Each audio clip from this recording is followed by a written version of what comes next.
Hey friendo, Steve here. What's up? It's Saturday, so after I'm done with this video, I'm going to go sit at my drawing desk and draw a bunch. But right now, it's time for your hot takes in the world of pro wrestling. First up, nothing is here. I've got nothing here. There we go.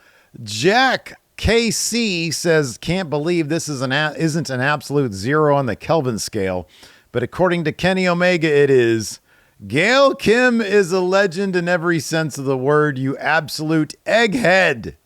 Wow. Strong words there from Jack KC about Gail Kim. I've like sort of kept tabs in a very casual sense with the Gail Kim tweet off over the past like 3 days now. And what's remarkable to me, and I agree, by the way, I think it's a cold take that she is an absolute legend, a revolutionary in this business for like largely behind the scenes stuff, but even what she did, you know, in front of cameras, largely in TNA. But Gail Kim is great. Don't agree with everything she's been tweeting out over the last couple days plus, I think. But what's shocking to me is just how much time people have in their day to tweet things. I know that there are plenty of people who like make a whole living out of that, and they kind of rely on Twitter to keep their profile afloat. But like Gail Kim isn't one of those people. She's got like, you know, her own stuff going on in her professional life that I'm assuming she makes money from. And of course she's got, you know, married to the dude who I think has a lot of money too. So like financially speaking, so is she just bored? How do you get sucked into that just so like deeply? Cause she just doesn't stop. Doesn't stop with the tweeting. I just looked on there moments ago and it said 4 hours ago, still at it. And I'm like, the website is just an absolute, all the other productive things one could be doing with their time instead of tweeting endless. You know, it's one thing, cause I'm still on Twitter, under, like, you know, I got the Steven Larson account there and I really don't use it. Every once in a while, I'll like retweet something that I feel I'd like to retweet, whether it's promotional or whatever, but it's like, goddamn, some of you have like a lot of time on your hands to just post and post and post and post. It's absolutely crazy to me. And Gail Kim is definitely tweeting a lot these days. But you know, it's all kind of a bunch of nonsense. That's what's crazy about it to me as well, is that it's all really just a bunch of nonsense. John and Alistair Voice says Luchador's post-match with a fucked up mask is one of the best visuals in wrestling. Feels like Spider-Man after fighting Sinister Six. Okay, so my favorite example of this, because I love this take, because I 1,000% agree with it. My favorite example of this happened at, what was this? It was Viano 4 versus LA Park. And this went down in Triple Mania 30 in Monterey. And I think it was because they did a tournament where the loser of the tournament, and by that I mean it was like a inverted tournament where two people would have a match and the loser would move on. And then the next match, the loser would move on from that, et cetera, until the loser of the final match lost their mask. Well, by the end of LA Park versus Viano 4, both men's masks had been completely ripped to shreds and there was nothing but blood underneath. It is a terrific match. It is an awesome match. Did not expect it to happen. It's like probably my favorite match in AAA history. And we'll never get anything like that again in the WWE era, sadly. But I love that because obviously, you know, to unmask an opponent is like a big forbidden thing. They have to do it. You know, they typically do it at the end of like a career or whatever, or they do it, you know, symbolically. Oh, we're going to make this a big deal. And it's usually towards the end of a run. I think I got that right. But given my whole, you know, Junior versus El Hijo controversy, maybe I don't, but whatever. Since I've been watching, that's been the case. But I love that it's sort of a symbolic thing. So if the mask just gets absolutely annihilated and destroyed during the match, yeah, they do what they can to cover their faces within reason, but it's kind of not the point. So if that happens, it's like, okay, well, it's not a big deal. And these two just absolutely killed each other. And there was nothing cooler looking than a luchador with his mask just completely eviscerated, blood everywhere. My God, some of the matches back in AAA since I was watching in 2017 or so were just absolutely amazing. And it's so much so. I'm so glad you brought this take, because if you're interested in Steve here doing a bunch of art shit, I actually created this thing that I'm going to turn into a print. And at some point I'll sell the original piece of artwork. But this right here, I'm turning it into a shirt and a series of prints. This guy right here. Because it's like a dude who's at the end of a match and his mask is all ripped to shreds and everything. And so if you want to follow my comic book and art endeavors, you can go to Instagram and follow me at Steve Here Comics is what it is. And then if you want to buy some of my stuff, comic books, artwork, I'm going to be putting those prints up very, very soon. You can go to mfshophere.com to purchase stuff there. But yeah, I love this take, and it was a great way for me to plug my bullshit. So let's go ahead and dive into the next hot take here. OJ says TNA should crush NXT in this new invasion angle to make TNA more appealing for their next TV deal.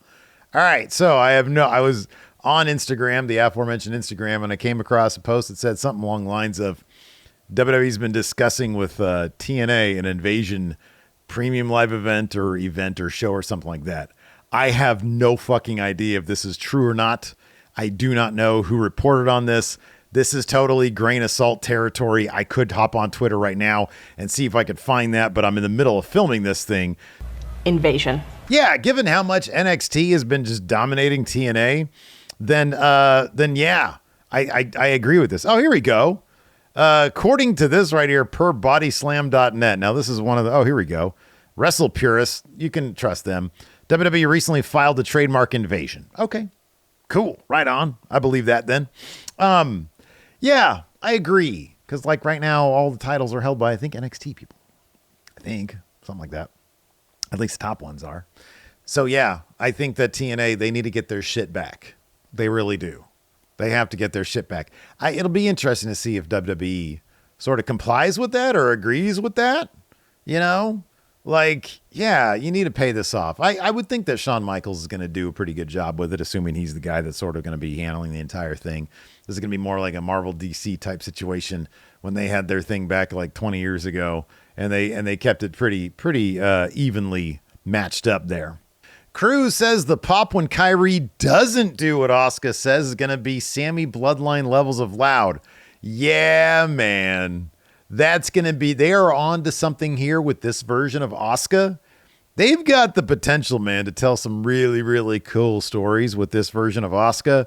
1,000% right, though. The first time Kairi says no, ooh, the roof is going to come off that place, man. Diehard Homer says Cena's last year, and in particular his heel run, will be looked at the same way as the invasion. Great potential, a few good moments, but not much substance. All right, so I don't know if it was you, Diehard Homer, or if it was somebody else, but like, I don't know, a couple months ago, maybe a month or two ago, one of you friendos, both here and over at the Going in Raw Hot Takes threads, suggested this exact same thing. Said this is going to be looked at in the same vein as the invasion. And I was like, nah, I don't think that's going to be the case. It's totally going to be the case. I think WrestlePalooza was kind of a turning point. Now, he could still nail the finish. He could still stick the landing. If that happens, then maybe we'll be out of that territory. But if everything sort of stays the way it is now, and they kind of stumble their way through the finish of the retirement, and the last match is underwhelming, the last match I think will say a lot. But if the last match is underwhelming, I think either way, I think it's already going to be a situation where 20 years from now or 10 years from now, people are going to look back and be like, it was okay, but... And that's kind of where Invasion is. I know everybody thinks of Invasion. A lot of people think of Invasion as this huge missed opportunity for something special. And really, if you break it down, like, I don't know, really. I mean, I guess maybe WWF could have waited a year until like the NWO was available. More people were out of their contracts and WWF would offer more contracts. Maybe they could have done that. Maybe they should have done that. But obviously it wasn't the invasion that we wanted with like, the bigger names, Sting, Flair, Goldberg, Hogan, et cetera, et cetera, et cetera. We had to wait a couple of years for like the NWO, or wait a year for the NWO, for Flair. In this case with John Cena, I feel like the Brock Lesnar match itself kind of was a punctuating moment on the heel turn. I feel like it was everybody's like, wait, what? Why did you do that? And then we sort of find out, okay, right now, maybe if the reporting is true, there are no plans to do a follow-up match so Cena can get the win back. It's like, what? Why? What was the reason for this? And it seems like the rest of his dates that he's got left, they're just going to be matches. Like, I don't think he's going to be around to build anything. So, yeah, I don't know. I kind of feel like you're right about this. I think that it's going to be viewed as a big drop ball. I think it's going to have a really cool first moment. Elimination Chamber. Same as Shane O'Mac saying, I got WCW. The name on the contract says McMahon. That's the first inciting moment. It's like, oh my God, the possibilities. And then, a bunch of like, Hipster Chandler says Drew McIntyre should get the sad Corbin gimmick. All right, Hipster Chandler, you are grounded. Yeah, you're grounded. No, he shouldn't get that. This is a terrible take. No, of course not. No, that'd be horrible. He needs to stop doing the same thing that he's been doing. But I feel like he should take it in the opposite direction and sort of like just be super duper violent. I know it sort of is copy paste what they've done before, but really he needs to win matches. He needs to win the match. He needs to win the title. He needs to do that. That's what they should do. But no, yeah, Hipster, you're grounded like a week. You know, you'll be grounded until the next hot takes thread, and then you can try again. So it really doesn't affect you all that much. Thank you for the hot take, but you're grounded. No, I got to do dishes for the next week. I got to be back home by 9 o'clock. Rob Zerver says electromagnetic fields are cool. Actually, I'd take them over strawberry fields any day. Nah. Give me the strawberry fields, Rob. And in fact, I kind of resent you now for bringing up the whole EMF thing. My phone is right here. And because me and Larson were so hardcore making fun of EMF stuff, specifically the Aries tech that purports to, like, I don't know, make EMF fields. That's redundant. Electromagnetic fields, EMFs, like compatible with your own body. I'm getting pushed that stuff endlessly now. These phones are listening in, man. They're listening in. They want to know. They were like, hey, we can hear you. And now that you've been talking about the Aries tech, the EMF stuff, we're going to endlessly push it to you. So every ad on Instagram that I get is now for EMF. When I go to Facebook, boom, it's just all Aries tech.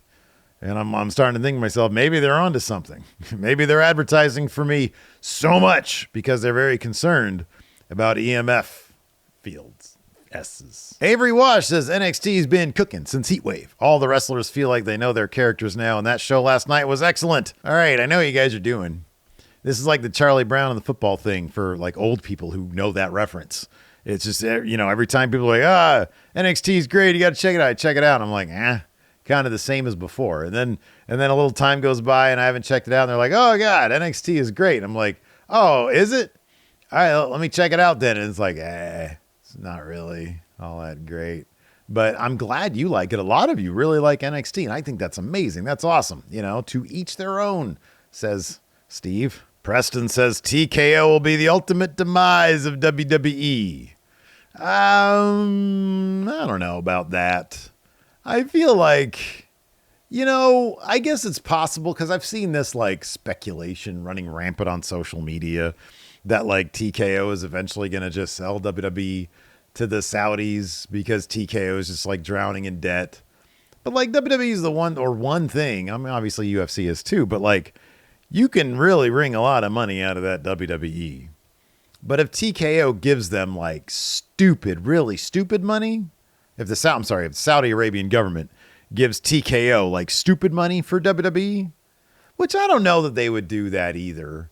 Just because you would think that at some point, like their use for WWE as it pertains to their sports washing endeavors would sort of reach its limit, and they would want to use that type of money on something else. I don't know what. Get in maybe a professional basketball league or some other thing. I don't know. I mean, they got a deal right now with the NFL. But I don't know. Maybe at some point they'll be like, well, you know, diminishing returns on this WWE deal. We're not going to do it anymore. I think that's a possibility. Or it's possible they'd want to buy it and they would buy it from TKO and, you know, TKO would be set. I don't know what's going to happen, but if it goes at its current pace, like business is still good. They still sell tickets at outrageous prices. So it'll be a while before we'll know if TKO is the ultimate demise of WWE. But I don't know how, the end of WWE happens. I don't know. I don't know what comes first, WWE fading into dust or, like the earth not being inhabitable anymore, which I'll be honest with you, it seems closer and closer every day. Christopher Freeman says, I'm actually digging the career midlife crisis Jey Uso. Me too. Yeah, I think it's like the one bit of character building main roster has done really, really well. And that's Jey Uso's kind of midlife crash out, right? Like taking Roman Reigns' words way too to heart and being kind of an asshole. I like it. I think it's actually really good. And I know that like a lot of people are down on WWE right now. And I've been down about aspects of WWE for sure. But I do still think that, like, for example, Monday Night Raw is a pretty fun show. I haven't watched SmackDown yet. I heard about the bocce pin thing and Jade getting blasted and cut open, which was a gnarly injury. But I like a lot of what WWE still does. And one of those things is Jey Uso. I don't know where it's going to go, but ideally it'll become a bigger story than it currently is now. And it'll pay off in a pretty dramatic way. Enzo says Saudi Mania will have similar viewership as all the recent Manias, despite people's supposed outrage. I don't know about the supposed thing about the outrage, but I agree. If all things are equal, I think that the viewership will remain the same. Number one, it's going to be an earlier show, so like it's probably easier to watch for a lot of people. But I do think that it all depends on the creative. I've said this before. I think that people are willing to look past a lot. Now, a lot of people aren't, though. I mean, I've seen this in the comments here, in comments elsewhere, social media. A lot of people saying, I'm done with it. And, you can look at the ratings and, how WWE stuff, it's got its peaks and valleys, obviously, but the valleys seem to be getting kind of lower and lower.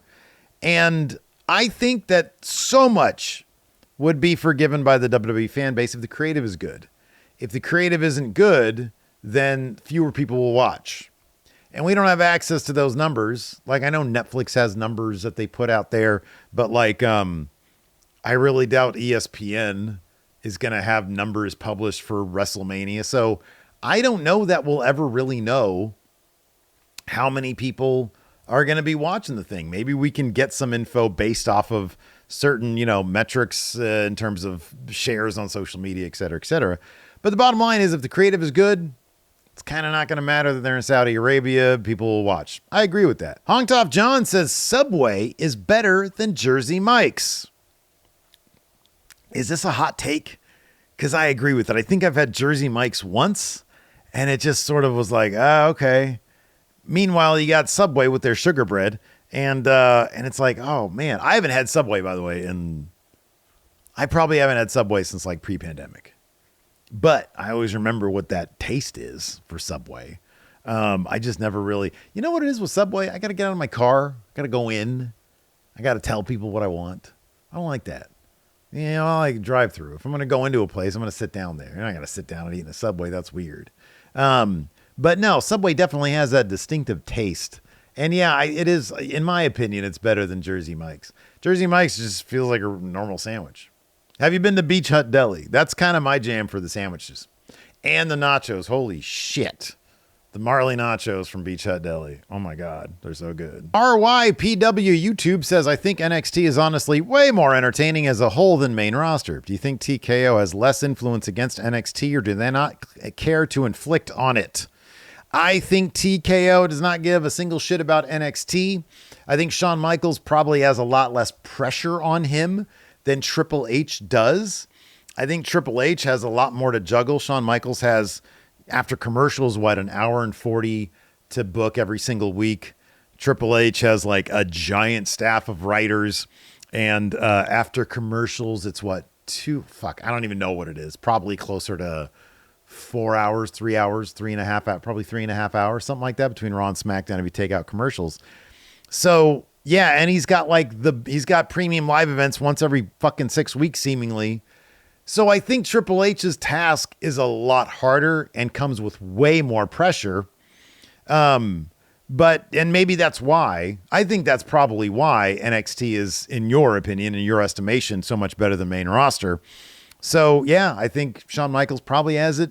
I'm sure he's got a lot of pressure. Don't get me wrong. I think he's got a lot of pressure, but I think it's probably an easier gig comparatively speaking to what Triple H is doing. Cam Circle says finishing moves that are super situational are dumb. It's just hard to suspend my belief. Some of the worst offenders are the Oblivion, the corner hanging double stomp, the haluva kick, and the 21 plex.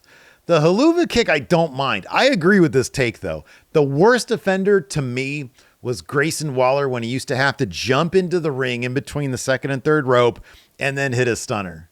That was the worst one to me. I'm like, in what situation would you find yourself in this position to hit this finisher? And how is it like, once people catch wind of what you're doing, this is really easy to evade. The Oblivion and the haluva kick, I think I'm okay with because generally speaking, opponents can find themselves up against the ropes or in the corner. But yeah, I kind of agree with this. Shit that's like, oh my God, the Soul Snatcher. I love the Soul Snatcher. I love it. But you have to find yourself like hovering in the corner in order to eat it. Feels like it'd be easy to avoid that. Josh Cade says TK would gain so much good publicity for AEW if he allowed Cope to face Cena as his last match. It's the right thing to do and it would benefit anyone. Oh my God, I couldn't agree with you less, my friend. I saw this and I was like, what the fuck is Josh talking about? With all due respect, Josh, I say this tongue in cheek. I hate this take. Tony Khan would look like a fucking chump if he was able, if he Edge even wanted to, if he was like, hey, Cope, this is what we're going to do. You know that company that's trying to get rid of us? This company that is actively counter-programming us at every single opportunity? You know that company? The company that the dude called us pissant? They don't really consider us competition, but they do consider us competition. You know those guys? Those guys that are trying to do away with our existence? I'm going to let you go wrestle their guy. No, he'll look like a chump unless there is some, like, number one, a lot of advertising on WWE. They agreed to a moratorium on the counter programming. Like AEW gets first dibs on all of 2026 dates. And they allow Seth Rollins to come over and job to Hangman Adam Page. Something like that. I don't know. I feel like unless it's like an overwhelming bounty that Tony Khan would get in return from WWE. No, you don't let Edge do that. I don't really want to see that match anyways. I don't really want to see that match. I just don't think it'd be very good. I don't. I mean, I know they're like rivals. Probably his top rival. I don't really need to see that, though. I don't really need to see that. Yeah, and Tony Khan would look like a chump. That's my opinion. Thanks, Josh. The Green Pianist says Kane's slow chemical theme is overrated. Don't get me wrong, it's great, but I never understood people including it in the goat them conversation. I don't know what that last goat them conversation. Oh, goat theme. That's what you meant. You didn't put the E on the end. Yeah, you're grounded too, obviously, because I know this is a shot at me, because in our pro wrestling theme songs Mount Rushmore video, I put Slow Chemical on my Mount Rushmore because I fucking love that song. And you're right, it is great. And it's so great that it deserves to be. It was on my personal picks, Mount Rushmore. Not like my actual official Mount Rushmore. It was on my own personal picks Mount Rushmore. But goddamn, I love that song. I think it's so good. I'm not even like really a Kane guy, but goddamn, that song was awesome. Smokey says the Nitro era 96 to 99 was better than most of the Attitude Era. Attitude Era stories and promos were too edgy and corny, like Val getting choppy in Mae Young's hand. I agree with this. I've been watching, like, we did a Halloween Havoc review the other day over at Going In Raw. And goddamn, they had some really terrific wrestlers. But I would say this with this caveat here. I think 96, 97, 98, up until the finger poke of doom in January 99, I think weekly television at the very least rivaled and maybe in many instances outdid, and I mean was better than, WWF during the Attitude Era. During the same period of time. Once the finger poke happened in 99, then WCW lost it for me.